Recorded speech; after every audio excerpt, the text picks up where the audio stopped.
Major Minecraft movie spoilers inbound. Consider this your 5-second warning. If you choose to continue watching after this point, that is entirely your fault, and you need to live with your silly life choices. So as many of you know, I was in the Minecraft movie. Some of you may have recognized me, hopefully many of you didn't, because oh my goodness, did the costume department and the makeup department do a number on me. But as many of you may not know, unless you were really committed to reading the credits, I also helped with the pre-production of the Minecraft movie, doing some idea formulation, creating concept Minecraft builds, and helping Jared's ridiculous ideas actually function in the game. By the way, Jared Hess is the director of the Minecraft movie. He also directed one of my favorite films, Napoleon Dynamite, which is why I'm wearing my Mumbo for Mayor t-shirt. So let's start things off with Midport Village. The first scene that I got from Jared Hess was the crew walking through the village and Steve is pointing out various ridiculous builds that he's constructed. And the key here is ridiculous. These were meant to be fast visual gags. Things that the camera can hover on for a couple of seconds as Jack Black announces what it is, confused faces from the crew, and then move on. Wow, the last time I opened this world was nearly 2 years ago. Oh yeah, I forgot about this thing. This is meant to be my lightning-powered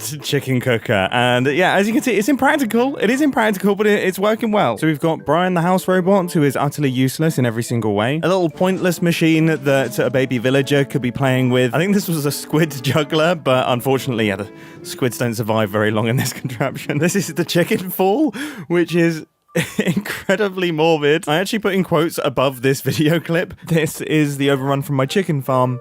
Thought I'd make a feature of it. The Lava Chicken song would have hit very different if this was actually in the movie. The donkeys riding bats experiment chamber, Minecraft inside of Minecraft, and the infinitely hungry monkey. So I guess now's a good time to say you don't recognize any of these builds because that scene got completely changed. And to be extremely clear, that's the point. I was hired as someone who would prototype a ton of builds and a ton of concepts and throw a bunch of ideas at the wall and see if any of them stick in any meaningful way, knowing full well that 99.99% of them wouldn't. But on the topic of things that stick, let's take a look at some Minecraft traps. Jared and I were talking on the phone and we were spitballing ideas on how we could use cactus in a trap. And Jared said something along the lines of, what if we could just shoot the cactus at someone? Which I personally found hilarious. So then I created these two machines here. This one's a nice and simple one. Someone walks over the pressure plates and cactus get fired out. I also gave this alternative, which involves slime blocks and fires the cactus at a much higher velocity. And this actually ended up in the movie. While they're down in the redstone mines, Jason Momoa steps on a pressure plate, activates the cactus launchers, and gets absolutely nailed. And while I was in New Zealand, they allowed me to actually test the magnetic cacti that stick to metal plates that go under your clothing. Now, after Jason Momoa gets hit by a bunch of cactus, he then walks onto a slime block and gets launched up into the air. Now, one thing that we did play around with is Jason Momoa being bounced off a ton of different slime block launchers before hitting the ground,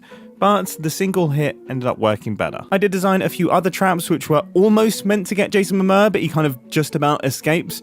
And I think they work well, but definitely the cactus launchers are the most fun, non-lethal trap. How could piglins fly is how the unexpected phone call from Jared began. This was one of my first ideas, so we've got a piglin in a boat riding on top of a ghast, which, to be fair, isn't far off what they ended up going for. Another option that I came up with is a contraption that equips the piglins with elytra, even though they can't put them on themselves, the machine can do it. Or a personal favourite of mine, the piglin fighter jet. Not entirely sure how they could have made this work without really breaking the laws of Minecraft physics, but if they had gone full Top Gun with it, I think it would have been quite a lot of fun. Now, Jared did also ask me to build some things that could add some spice to the in-air fight sequence. Just to be clear, I'm not responsible for the man-sandwiched nose-to-toes situation. So I created these rings, which shoot out fireworks as you go through, some ground-to-air missiles, which could have been activated by one of the crew members that were down on the ground. These things are always quite satisfying. Or a cave with moving barriers. Now, just before the flying starts, there's also a little chase sequence on the ground. So I made a few potential non-lethal decoys. The first one is little pop-up gold towers, which would have distracted the piglins. Or, in a similar vein, a little gold vault that the piglins get distracted by, go inside of, the door closes, and then a muffled explosion is heard. Again, none of this stuff really made it into the movie, but it was very, very fun to work on. I think now's actually a good point to potentially talk about scale, because as you can see, a lot of the things that I'm constructing here aren't massive. These aren't mega builds, and that's kind of by design. When I was getting the storyboards and when I was speaking with Jared, a lot of the builds in this movie are kind of based around the idea, of a dedicated Minecraft player's personal survival world. There's nothing absolutely gargantuan in this. There's nothing that looks like it's taken a build team months to create.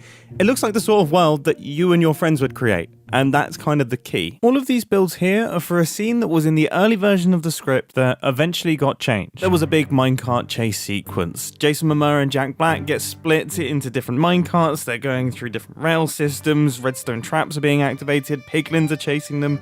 It's all incredibly dramatic. As I say, that scene got massively changed throughout the script writing process, but I do still have some of the original builds. We've got a fairly conventional minecart rail collapse, some TNT minecarts being dispensed and traveling alongside the minecarts before eventually exploding.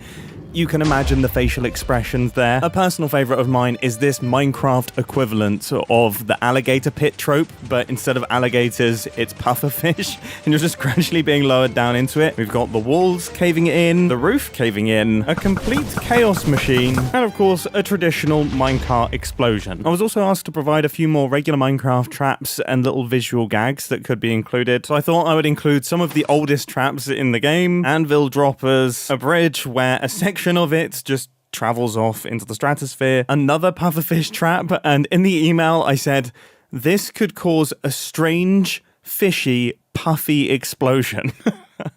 I don't know why I wrote that. And yeah, a few other TNT and little trapdoor based bits. And now it's time to talk about one of the worst moments of my life. To cut a long story short, I scheduled a meeting with Jared as I was flying to the Philippines. I arrived at my hotel. Everything was good up until about 3 minutes before the meeting, when the internet dropped out. I couldn't join. I was about 20 minutes late, and even when I did join, my connection was so bad that nobody could hear me and I couldn't hear them. It's been over a year since this happened, and I still think about it quite frequently. Thankfully, Jared and all the producers that were there in the meeting were fine with it, and they sent me over the storyboard and a brief summary of what they wanted me to build. So for those of you who have seen the movie, there's a big battle at the end, and Jared wanted me to build a gigantic walking piglin Trojan horse. And this is what I created. As you can see, it matches up quite nicely with the proportions that were sent to me in the storyboard. I even included a little piglin for scale. And this is what it looks like as it's moving. As you can see, it's got this really cool sequence through the body. It's almost like a rippling effect, and then it's got these huge stomping feet. It was so fun to work on this thing. This was one of the first and only big things that I made for the movie. But sadly, they just couldn't quite make the scene work, and it was changed before they even started filming. So the gigantic piglin bot never quite managed to make it into the film. However, it's not all bad though. After building the gigantic piglin bot, it then inspired me to make a video on how to make gigantic slime block and honey block based machines, which finished with large scale legs and massive flying machine. And I think this video has had the highest conversion rate of people watching it and then sending me their finished builds out of any redstone video I think I've made on my channel. And that makes me incredibly happy. And it was weirdly indirectly because of the Minecraft movie. So firstly, I just want to say a huge thank you to Jared Hess himself for actually trusting me with this and allowing me to build things for the movie. It was an incredible experience. Thank you to Torfi for reaching out and getting me involved in this project. Thank you to all of the people involved in the Minecraft movie for bringing some of those ideas to reality. And thank you to all of the people watching who have put me in a position where people like that would even consider asking me to do something like this. That is still completely wild to me. So yeah, thanks for watching, and I'll catch you in the next one. See ya!